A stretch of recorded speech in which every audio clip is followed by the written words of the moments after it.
Jadi teman-teman, pemerintah kota itu menindaklanjuti terkait dengan keluhan-keluhan yang ada di parkirnya toko swalayan. Jadi teman-teman sekarang baru tak kasih tahu kenapa toko swalayan itu harus menyediakan parkir. Ada Perda 1 tahun 2018, Perda nomor 3 tahun 2018.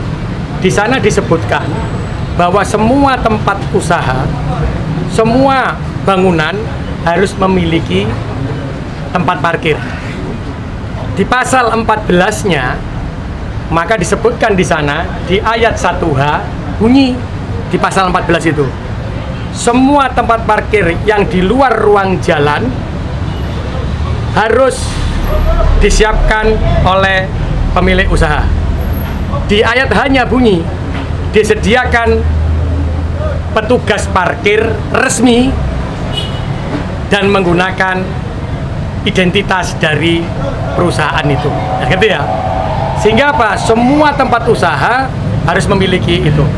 Yang kedua, di perwali kita yang mengatur khusus toko swalayan, di perwali kita bunyi di Perda kita, di Perda 1 tahun 2023. Di situ disebutkan toko swalayan harus menyediakan tempat parkir. Nah, berarti harus mengacu kepada Perda nomor 3 tahun 2018, maka menyediakan petugas parkir yang menggunakan identitas. Dan ketika dia mengajukan izin, maka dia mempunyai kewajiban dan janji di izinnya itu menyediakan petugas parkir.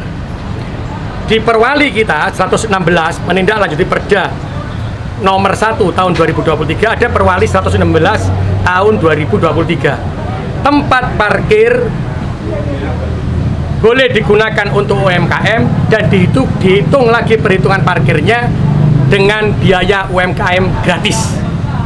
Tidak boleh disewakan. Betul. Ya, betul Mas Inggi? Betul. Ya. Makanya saya matur nuwun. Ternyata di Perda parkir tadi itu bahwa ketika toko swalayan itu buka, maka harus menyediakan parkir dan petugas parkir. Tapi ternyata tidak semua toko swalayan, hanya sebagian kecil yang mengurus izin penyelenggaraan parkir. Berarti dia melanggar Perda dan melanggar syarat perizinan yang diberikan oleh pemerintah Kota Surabaya. Yang kedua, di situ disyaratkan juga bahwa mereka harus menyediakan petugas parkir yang dia diberikan identitas dari tempat usahanya seperti ini. Maka ketika dia tidak menyiapkan lahan parkir dan tidak menyediakan petugas parkir, maka dia melanggar perizinan. Maka sanksinya ketika dia melanggar perizinan termasuk IMB, maka dicabut perizinannya. Tapi saya tidak, saya berikan kesempatan dulu. Sing tak silang adalah tempat parkirnya.